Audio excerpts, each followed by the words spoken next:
สบายดีทุกคนมือนี้นิกสิพาทุกคนมาเบิ่งบรรยากาศอยู่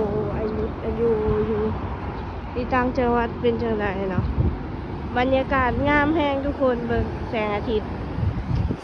มันจะขึ้นฝั่งนี้เนาะแต่ถ้าบ้านเฮาอ่ะแสงอาทิตย์ถ้า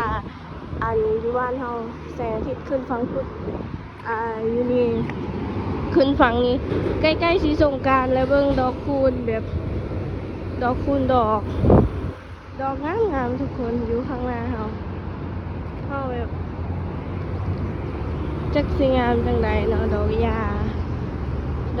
นี่ก็งามแฮงเนาะนี่เห็นมันลายแฮงอยู่ถนนถ้าอยู่บ้านเขาก็เด็ด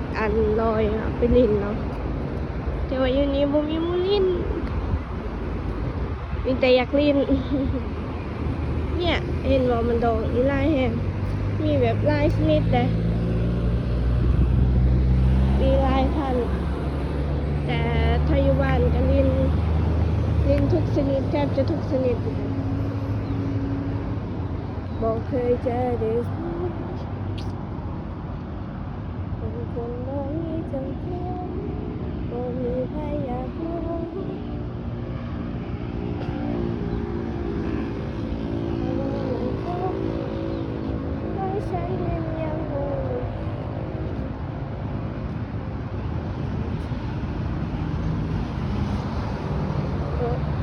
มีปังจะฟ้อง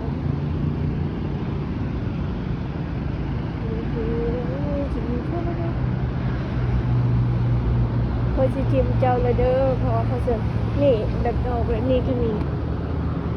งามแฮงทำไมสวยขนาดนี้สวยมากเป็นคนบริสุทธิ์มือคอยไปเด้อทุกคนเราก็มีหลายคนเนาะมีหลายคนเราบอกว่ามิกมาตั้งแต่มื้อใดเป็นยังเราจังหูเนาะมิกมาได้ประมาณ2 อาทิตย์ได้แล้ว2 อาทิตย์ไปอยู่บ้านได้ประมาณ10 19 18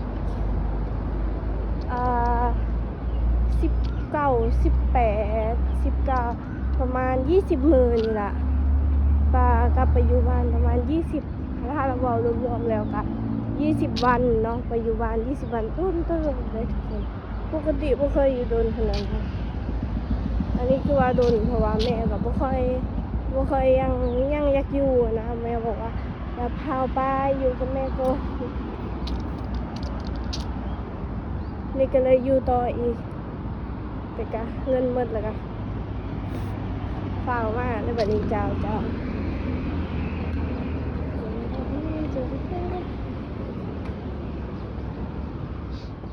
อยากจามแหง